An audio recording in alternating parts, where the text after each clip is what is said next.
কি বলে জানেন? আরে আমি তো একটা 24 ফুট জানোয়ার, কুত্তারও খাওয়াই, তোরেও খাওয়াই, অসুবিধা নাই। কথা বলেন।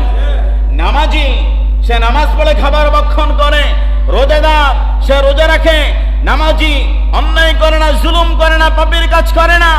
এই মানুষটাকে আল্লাহ তাআলা রহমত দিয়া করুণা কইরা খাওয়ায়। আর যে নাকি নামাজ না পড়া খায়, আল্লাহ বলে আমি তো কুত্তারেও খাওয়াই, তোরেও খাওয়াই, অসুবিধা নাই, আমার ভান্ডারে রিজিকের অভাব নাই। ঠিক কিনা বলে?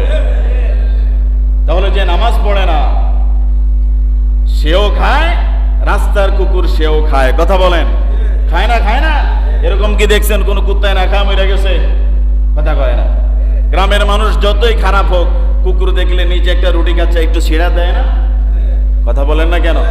আপনি 10 টাকার পাও রুটি খাচ্ছেন, আপনার সামনে একটা কুকুর বসে আছে, প্রথম 2 বার লাথি পা দিয়া দৌড়ে দিচ্ছেন, জাগা জাগা দিব না, 3 বারের সময় আসছে, আরে তুই তো বেটা খুব শেষরা রে, দর কুকুর খা।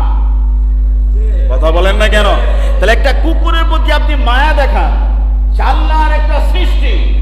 ঠিক তেমনি ভাবে আল্লাহ যেমন আপনাকে পৃথিবীর জমিনে পাঠিয়েছেন, আপনি বেনামাজি, আপনি ইসলাম মানেন না, কোরআন মানেন না, সুন্নাহ মানেন না, কোরআন সুন্নাহর ধার ধারে আপনাকে পাওয়া যায় না, ঠিক আল্লাহ আপনার খাওয়ায় ঠিক ওই কুত্তার মতো। কথা বলেন। রাগ করছেন? বেনামাজিরা কই আইজকে হুজুরে আম করে চাক কইছে রে, হুজুর তো চাকরি আর বেশি দিন টিকতো